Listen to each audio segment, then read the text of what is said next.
Okay, so it's 9 o'clock. I appreciate everybody that jumped on for our inaugural primary care webinar series. I'm super excited to have Dr. Wright, PGY-2 in Ambulatory Care, presenting this morning. Hopefully this will continue to grow and provide all of us and our students with some unique opportunities to learn more about pressing topics in the world of primary care these days. So we are recording this webinar, so please be mindful of any questions or things that get typed in the chat room.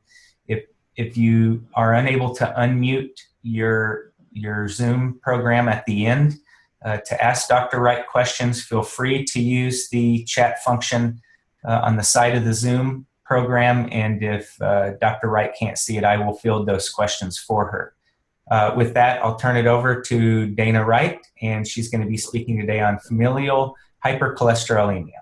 Thank you. Thank you, Dr. Oh, okay, can you guys hear me now? I think I was muted. But so today we're going to be talking about familial hypercholesterolemia, and from here on out I'll be calling it FH for short. So just a little bit of background, FH is characterized by severely elevated LDL cholesterol levels that cause plaque deposition in arteries and a markedly increased risk of coronary artery disease at a very early age. FH is caused by a variant in one of three genes, either the LDLR, APOB, or PCSK9. Now, these mutations are known to account for 60 to 80% of cases and result in reduced clearance of LDL particles from the circulation and cause an elevation in plasma LDL levels.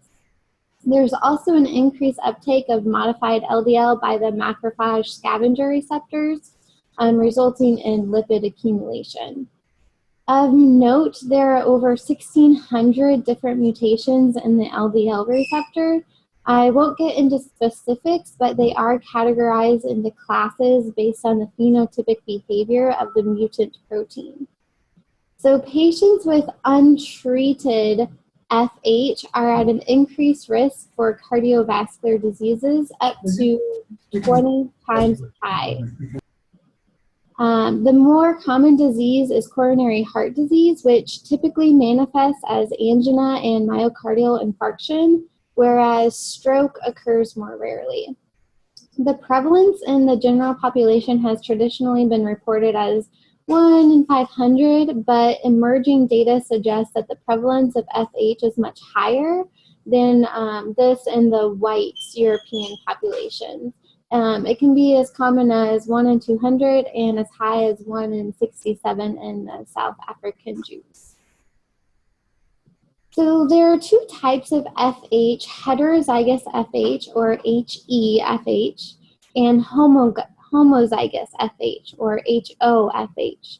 Because FH is inherited with a gene dosing effect, homozygotes are more adversely affected than heterozygotes. So HeFH accounts for 60 to 80% of cases and is relatively common with a prevalence of 1 in 200 to 500. LDL levels are typically between the range of 250 to 550 mg per deciliter, which can explain why untreated men are at a 50% risk for a fatal or non-fatal coronary event by age 50. So that's huge. And likewise, untreated women are at a 30% risk by the age of 60 years. So HoFH is much rarer, typically 1 in a million cases. And what I want to explain is that individuals are generally compound homozygotes, meaning that there's a different mutation occurring on each allele. So remember I said earlier that there are over 1,600 different LDLR mutations, and most families from which each parent comes from are likely to have different mutations. So true homozygosity can occur rarely when there's a high prevalence of limited number of LDLR mutations in a community, for example, due to a founder gene effect. So LDL levels are going to be much higher than HeFH, ranging in the 650 to 1,000 mg per deciliter. Unfortunately, untreated individuals often die in their 20s or even earlier. Even when patients are treated, most individuals experience severe vascular disease by their mid-20s. And actually, aortic stenosis is very, very common in patients with HoFH. Currently, 3 formal diagnostic criteria exist for FH and are actually pretty widely used, and it includes the US MedPed, the UK Simon Broom Registry, and the Dutch Lipid Clinic Network. They are all a little bit different, but rely on certain factors such as extreme hypercholesteremia, defined as an LDL greater than 190 mg per deciliter, or a total cholesterol of greater than 310. Note that LDL levels do vary with age, and age-specific LDL or total cholesterol level cutoff points are more specific in determining the likelihood of FH. For instance, an LDL-C or total cholesterol above 95 percentile for an age, gender, or country is going to be more specific. But your other diagnostic criteria includes a clinical history of premature coronary heart disease, and your findings on a physical exam, such as yellow spots on the eyelids. You can have yellow spots on the tendons of the elbows, hands, knees, and feet, and particularly the Achilles tendon. This actually occurs in 20 to 30% of patients. The likelihood of FH is increased in individuals with a family history of FH, high levels of LDL cholesterol, and early onset CHD, so meaning age less than 50 years, especially premature myocardial infarction. But really, the gold standard for diagnosis is going to be genetic testing, but it's not really needed for clinical management. Plus, even if you do a genetic test, a negative result does not exclude FH, since approximately 20% of patients will not be found to have a known mutation. So if someone is diagnosed with FH, I want to stress how important cascade screening is. Cascade screening is going to involve testing lipid levels in all first-degree relatives of diagnosed patients. Cascade screening is the most cost-effective means of finding previously undiagnosed FH patients, and is also cost-effective in terms of cost per year of life saved. There are a number of different treatment guidelines out there. In 2008, there was the NICE guidelines that were published. In 2011, the National Lipid Association published specific guidelines for the management of FH. And then we also have the 2013 ACC-AH General Treatment Guidelines on hypercholesteremia. And then the 2016 ACC Expert Consensus Decision Pathway was just published this year. So the 2 guidelines that we'll be going over is the NLA guidelines, and then we'll talk a little bit about the non-statin therapies.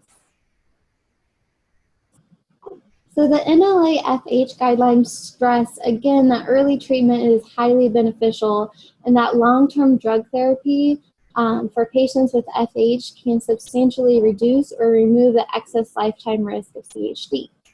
So who needs to be treated? Typically, both children and adults with LDL levels of greater than 190, which would pretty much qualify all patients with FH, after lifestyle changes will require drug therapy.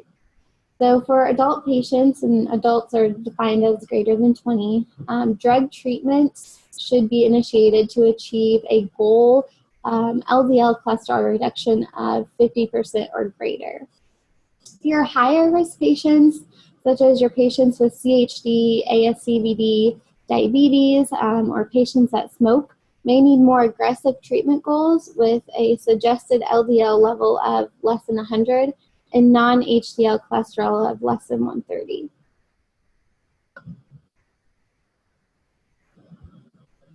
So your statin is going to be your first-line therapy, but you also have your other options such as your ezetimibe, niacin, bile acid sequestrants. And the NLA recommendations do also state that the blood pressure goal can be less than 140/90, or less than 130/80 if you have diabetes. And to consider low-dose aspirin in those at high risk with CHD or stroke risk. And consider referral to a lipid specialist with expertise in FH, or if the LDL concentrations are not reduced to greater than 50%, or again, if patients are high risk. So what potential issues do you guys see with the NLA guidelines?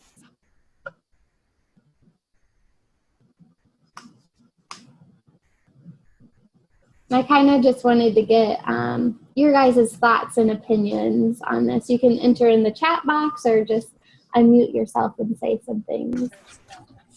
I don't know, they changed some freaking time. Right, exactly. Well, I didn't take you.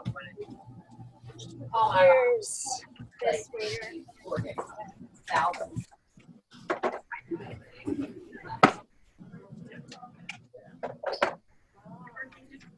Yeah, I guess we'll have to do it in the camera. Right. Which is not really, you know. No, that's like getting someone's kitchen. Okay, so I am not seeing any comments pop up. I'm not for sure, maybe if I'm not seeing them in the chat box. But some potential issues with the NLA guidelines is they're outdated, especially because they don't include the new PCSK9 inhibitors. So we have to look for other guidelines for some guidance on what to do in these patients. So that's where the 2016 ACC non-statin therapy guidelines come into play.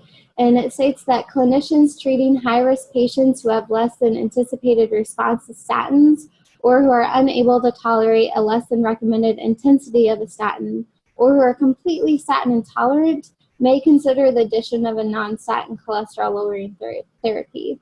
And these high-risk individuals include those with ASCVD, those with diabetes 40 to 70, and then our patient population of those with an LDL level greater than 190.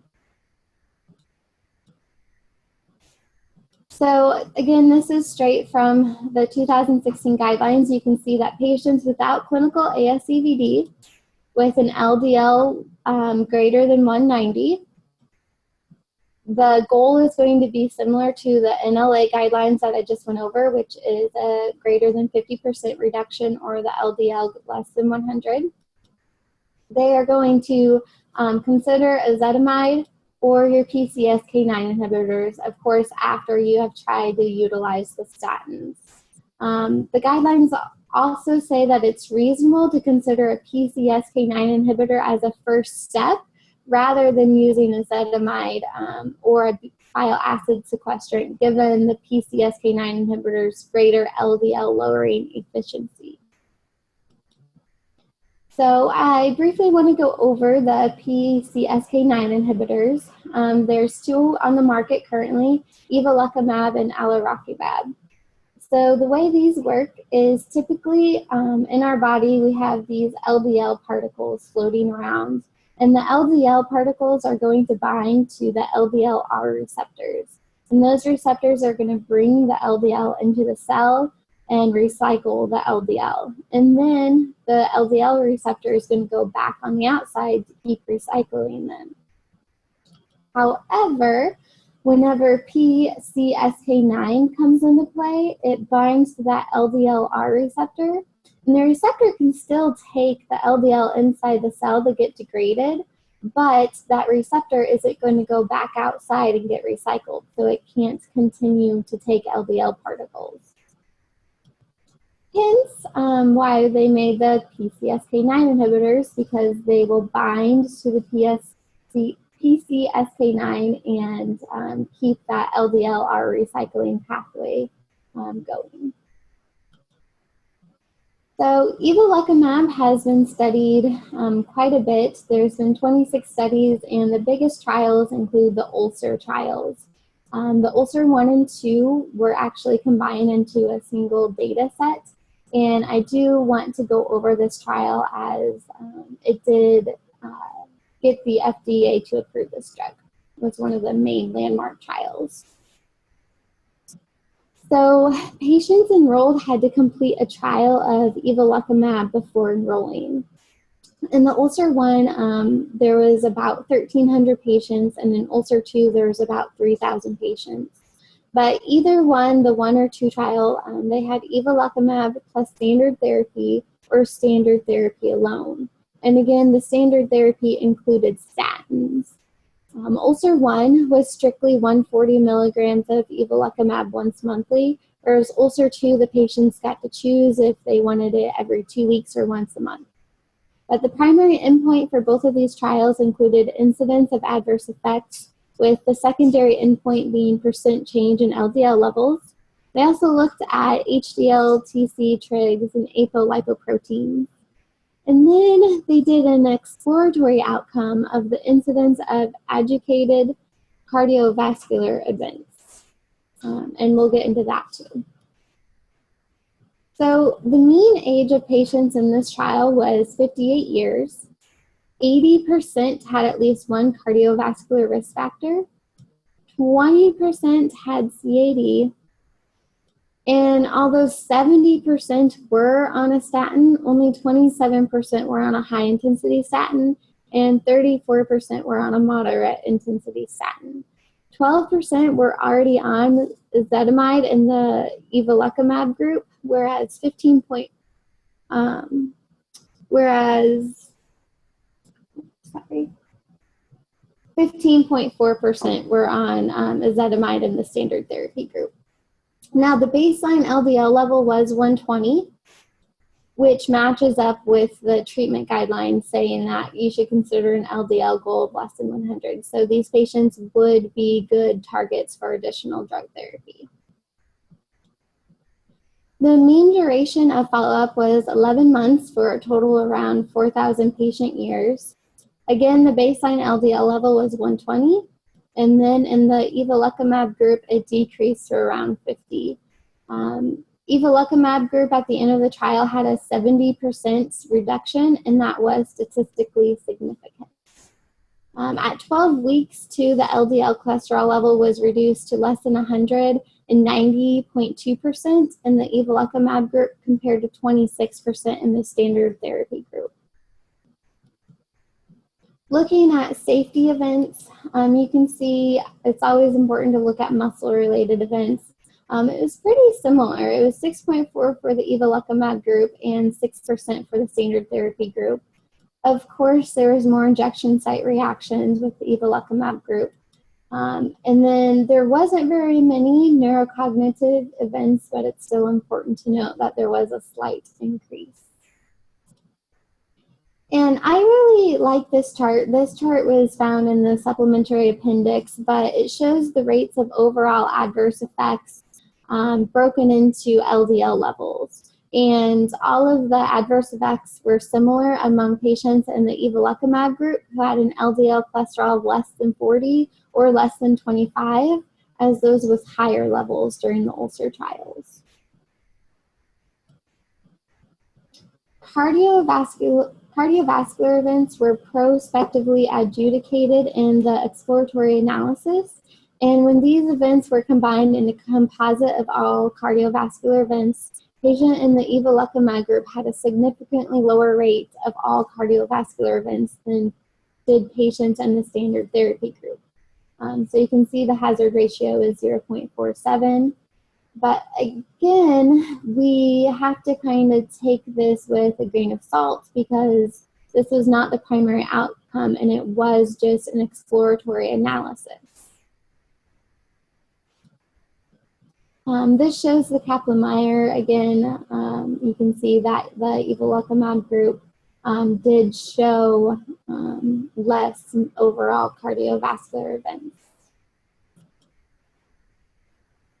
So that trial did not include very many patients with FH. So I just wanted to briefly go over our population that we're talking about, and that was studied in the Rutherford 2 trial. It was a phase 3 multi-center randomized double-blind placebo-controlled study undertaken at 39 sites, mostly in specialized lipid clinics, but included patients that were aged 18 to 80 and participants had to be on a stable dose of statin with or without other lipid-modifying therapies. I do want to point out that patients were excluded at screening if they had a diagnosis with HoFH or if they had undergone lipoprotein apheresis within the previous 4 months. So patients were assigned to either the evolocumab or placebo every 2 weeks or monthly based off of the patient preference, and 109 patients were in the placebo group and 218 in the treatment group. So the primary endpoint, again, was a % change in LDL levels. Very briefly, baseline characteristics were pretty similar to the previous trial with an average age of around 51, but the baseline LDL level was a little higher at 150, which makes sense for this patient population compared to the ulcer trials. Now, also 87% of the patients were on a high-intensity statin, so this was more than the ulcer trials, and 62% were also taking ezetimibe. Patients did have more CAD diagnosis in the evolocumab group compared to the standard therapy group. But overall, the results were similar to the previous trial that I just talked about, in which the LDL reduction was 61 versus 2% with a statistical significance. So again, at week 12, LDL cholesterol concentration lower than 70 mg per deciliter was achieved by 68 patients in the evolocumab group receiving it every 2 weeks, and 63% in the evolocumab group receiving it monthly. And then in the placebo group, there was only 2% getting to less than 70. So briefly going over alirocumab, that's the other PCSK9 inhibitor that's on the market. The biggest trial includes the Odyssey trials. The Odyssey Outcomes trial, which will be published in 2018, the primary endpoint is going to be the MACE, and I will be really interested to see those results. But we have to wait a while for those. So the Odyssey long-term trial was a phase 3 randomized double-blind placebo-controlled at 320 sites in 27 countries. So inclusion criteria included HeFH, CHD, or a CHD risk equivalent. And the CHD included MI, unstable angina, a CABG PCI, or a positive stress test. They did exclude patients with heart failure within the past 12 months or if they had HoFH. The interventions included alirocumab 150 milligrams or placebo every 2 weeks rather than every month like the previous trials. Endpoints are going to be the same, % change in LDL levels from baseline to week 24. And like the ulcer trial, they did do a post hoc analysis that compared the rate of positively adjudicated MACE. So this slide shows the baseline characteristics, which is always important to look at. Around 18% had a diagnosis of HeFH, and 99% were on a statin, with 50% being on high-intensity statin. Baseline mean LDL level was 122, so similar to the ulcer trials. Total patients included in the alirocumab group was 1,500, and 788 were included in the standard treatment group. So the mean % change was negative 61% versus 0.8%, so of course that was statistically significant. And the mean LDL level was 48 versus 119. They also did a subgroup analysis, which I really liked, of patients specifically with HeFH, and they found that, that the results were similar and lowered the LDL levels around 60%. The number of cardiovascular events was relatively small, which does limit the robustness, but there was a lower rate of non-fatal myocardial infarctions that reached statistical significance at 0.9 versus 2.3%, and the adjudicated major adverse cardiovascular events was observed in the alirocumab group at 1.7 compared to 3.3 in the placebo group. So that was statistically significant, but again, this was a post hoc analysis, so it wasn't fully powered to see these results. Ooh, so you guys thought I was done, but of course everybody wants in on the PCSK9s. So there is another one coming to the market by Pfizer. The clinical trials are the SPIRE trials, and one of the SPIRE trials will specifically look at the MACE as a primary endpoint.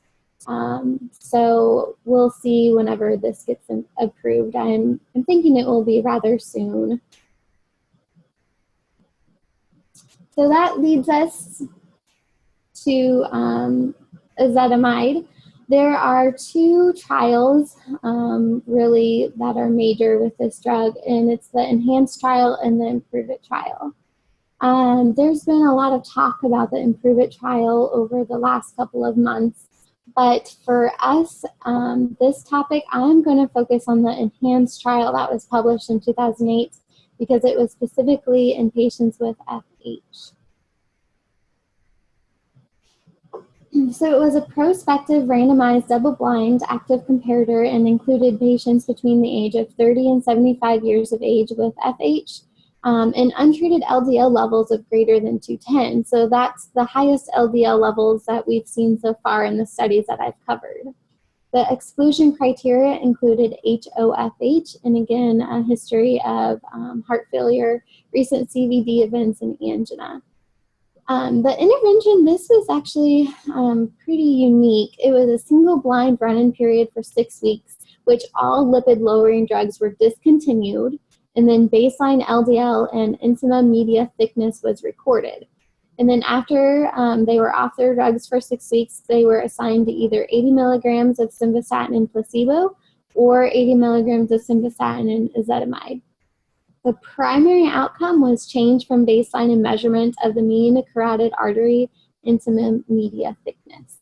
So again, that's a little different than the other trials.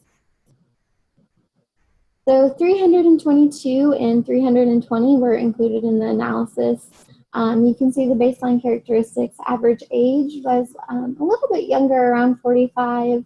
Only 1% and 2% had a history of diabetes. But previous use of statin was at 80%.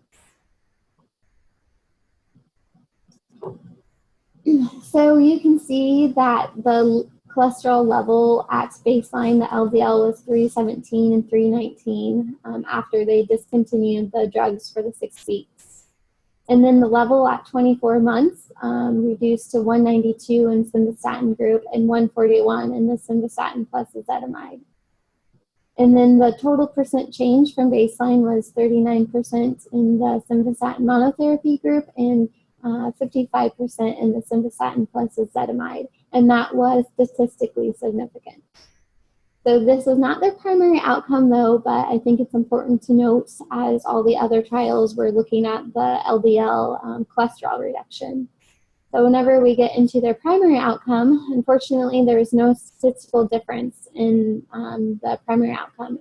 In fact, quite the opposite had happened. There was a slight increase in the mean intima media thickness over time in both groups at 2 years. This was an appropriate outcome to look at, though, because there have been large studies that have provided strong associations between the intima media thickness and stroke, angina, and myocardial infarction. So here's an overview of the agents. I have like the brand name, the mechanism of action. The dosing, again, note that alirocumab is every 2 weeks, where evolocumab is going to be every 2 weeks or monthly. And then, of course, ezetimibe is a tablet, so it's going to be 10 milligrams by mouth daily. Note the price, and again, these prices aren't completely accurate. I got them from Lexicomp. But you can see that the PCSK9 inhibitors are going to be $600 to $800, and then the ezetimibe is $350. And kind of throwing a wrench into this whole thing, ezetimibe is going to be going off patent this year, so I'm sure there will be generics coming out, and that price will continue to go down. So then we come into this dilemma, is the PCSK9 inhibitors really worth the cost we saw that they have good LDL lowering, so does ezetimibe, but at the same time, the PCSK9 inhibitors had those post-hoc analysis that showed that it was beneficial in MACE, where we do the Improve It trial for the ezetimibe, which I didn't want to get into. It did show a slight decrease in MACE after 7 years, but it's still something that we have to continue or have to think about. So luckily, there was an article that was just posted the other day that I briefly want to go over. And the goal of this study was to assess the value of PCSK9 inhibitors from the health system perspective by conducting a cost-effective analysis and examining potential effects on total U.S. healthcare spending using an established simulation model of ASCVD in the U.S. population. This was a pretty complex study, so I'm going to try to do my best to break it down for you guys. So the cardiovascular disease policy model is an established simulation model of coronary heart disease and stroke incidence, prevalence, mortality, and costs in the U.S. population aged 35 years and older. So in the population without ASCVD, the model predicts incidence of coronary heart disease, stroke, and death due to non-cardiovascular causes as a function of age, sex, and ASCVD risk factors. In those who develop ASCVD, the model characterizes the initial events such as cardiac arrest, MI, angina, or stroke, and its sequel, including cardiovascular death, for 30 days.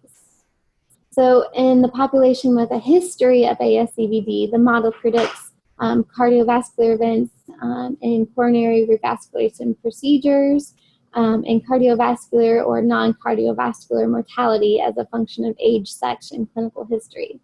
This model has been extensively validated across national and clinical trial data, so it is very robust.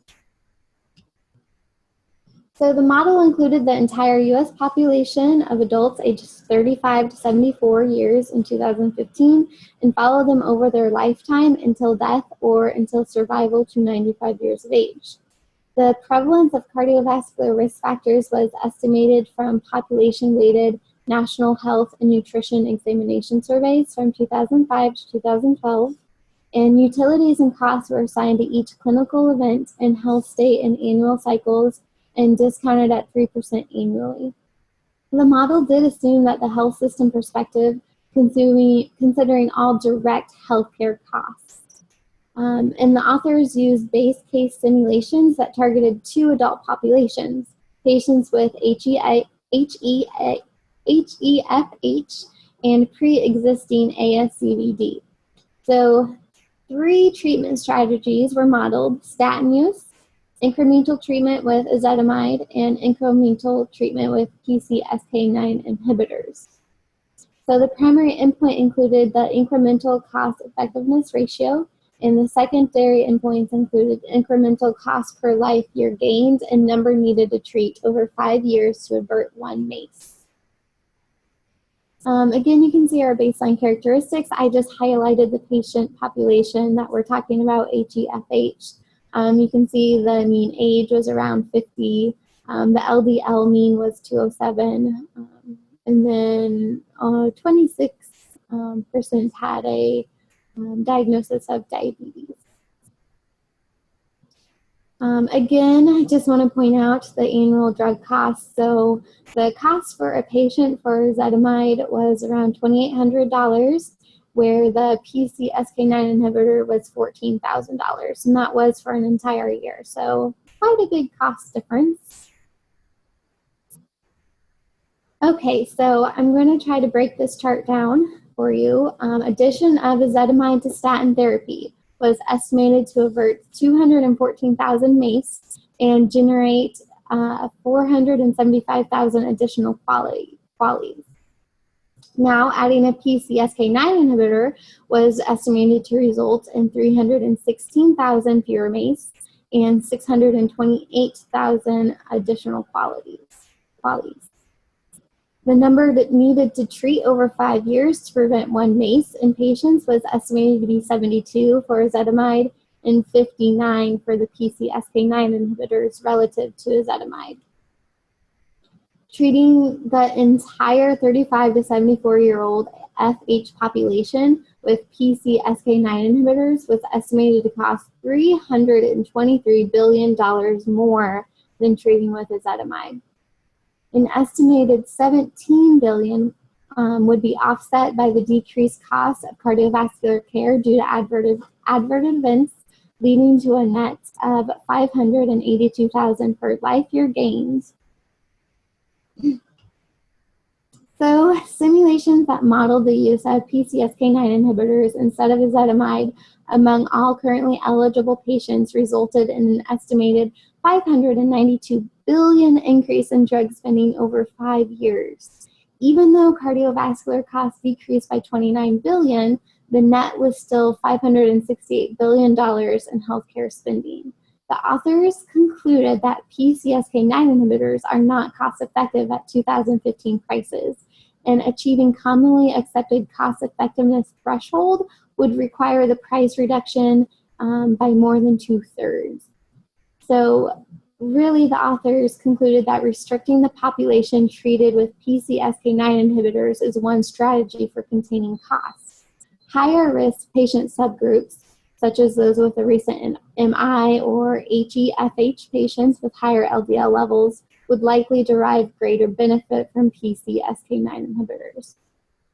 But, like with all studies, it does come with its limitations. So it's important to keep in mind that no long-term data exists on clinical outcomes for PCSK9 inhibitors. Although the short-term trials suggest lower rates of MI and cardiovascular death, these were not powered for clinical outcomes. And several non-statin medications that lowered LDL have not shown clinical benefit in long-term trials. So if ongoing clinical trials demonstrate that the PCSK9 inhibitors do not improve clinical outcomes as predicted by their effect on LDL, this model can overestimate their cost effectiveness. And because LDL lowering treatment in FH may begin in childhood or young adulthood to prevent premature coronary heart disease, the model may not have captured the entire clinical and economic burden of FH or the benefits of LDL lowering in childhood or young adulthood. And then the last thing that we have to keep in mind is cost saving cards. There are a ton of cost savings for patients with the PCSK9 inhibitors, and that potentially could reduce their price. If it reduced their price to the 2/3 like the author required, then it could be beneficial. So lastly, I do just want to touch on there are other options. There is LDL-apheresis, which selectively removes ApoB-containing lipoproteins, producing an acute reduction in LDL-C. The FDA does approve this for patients not at goal after 6 months, and it is very useful for pregnant patients. This is performed weekly or bi-weekly, and the average LDL reduction is 50 to 60% of the original levels. It does increase after the LDL increases after each session, but doesn't ever return to the original level. And then mifepristone is approved for patients with HoFH. And then there's also lobendidide and bypasses and transplants. Of course, those would be reserved for severe refractory cases. So just some ending thoughts. Really optimize your statins. Try the best you can to really increase the dose to the high intensity. Try switching up your statins and really utilize your lifestyle modifications with that. Ezetimibe does go off patent in December of 2016. So looking at costs, especially for some of your lower income patients, they are not going to be able to afford your PCSK9 inhibitors. But with that being said, I do think that PCSK9 inhibitors can be useful in select populations. For instance, if you cannot get the LDL level to goal with standard therapy in addition to ezetimibe. And then also just keeping in mind whenever those studies come out for the PCSK9s for the MATEs, that will be something to look into, and that may change our recommendations in the future. And that is all I have for you guys today. So I will take any questions that you may have.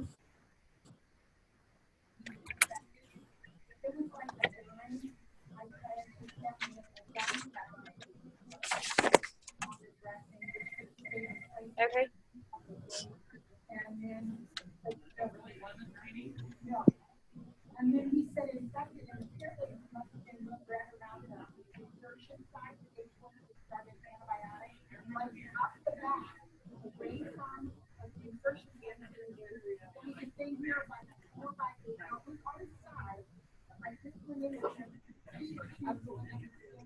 Dana, are there any policies already in place at HSHS regarding these newer drugs?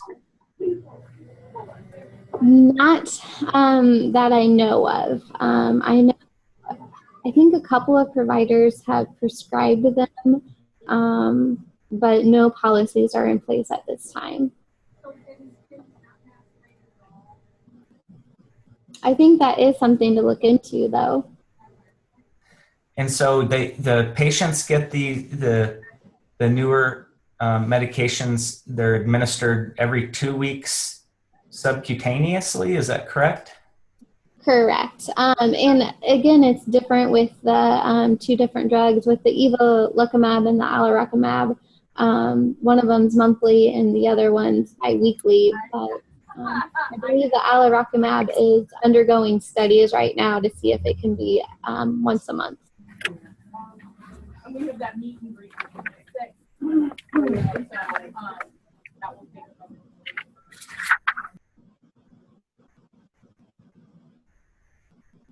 Anybody else? Anything? I know it was a lot of information. You did such a good job. Nobody has any questions. That's the sign of a great. All right. I'll take that. Have you actually seen these used yet? I have not. I don't know. None of my patients have been on them that I've seen. So these folks that had LDLs that were in the high 100s and even higher, these are people that are already on maximized statin therapy. Did I understand that correctly? So in some of the trials, like the ulcer trials, their LDL, well, wait, hold on. Rephrase your question. The patients that were in these studies, they were already on normal or high intensity statin therapy? Yes, they were. Wow. And their LDL levels were still like 120. Okay. I know the highest LDL level that I have seen was 290, but I do not think the patient was taking any like statin therapies. So again, like if your patient is on a statin and it's maximized and they're doing all the lifestyle modifications, we really need to get that LDL level below 100 technically. Very cool. Can you, and this is for me because I'm cholesterol illiterate. Can you take your slides back to the really nice graphics you had on the mechanism of action? Oh, yeah.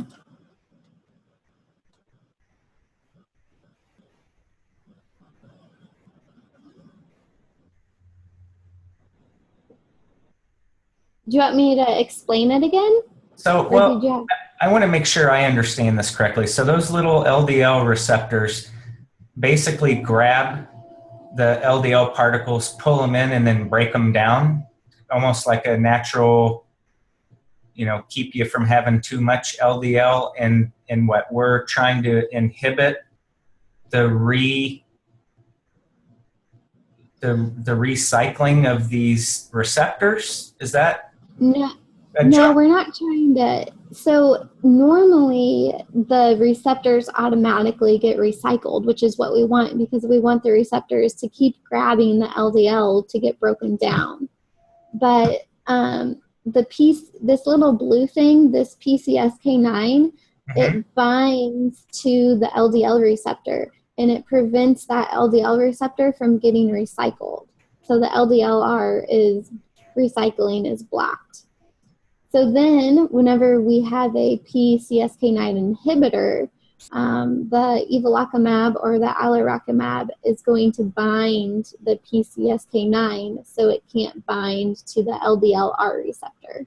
Oh, so the result is you have more functional exposed LDL receptors.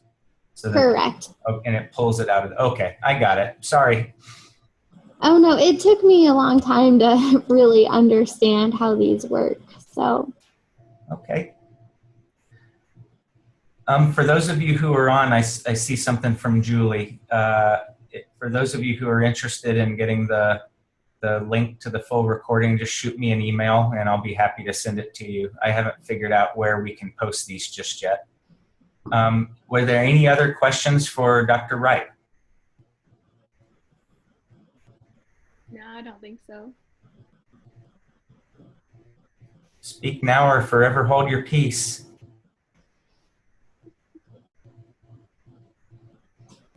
Okay. Dana, wonderful job. This was a very successful first go at our Ambulatory Care webinar series, and I learned a lot, and hopefully everybody that logged in did. If there's one thing we need to know about these drugs, you know, as non-cholesterol experts, what do you think we need to know about them? Just the cost? Is there anything else big? Cost, and then just know that even though they did the exploratory analysis that it reduces MACE, it's not really confirmed, and we can't take that outcome with a lot of robustness. So really think about your patients whenever you're prescribing these really expensive drugs. Sit down and have a talk with them about the benefits, the cost, and what other therapies there are, such as ezetimibe. Got it.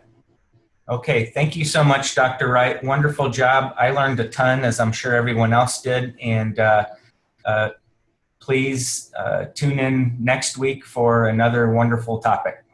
Thanks so much. Yes, thank you all for joining.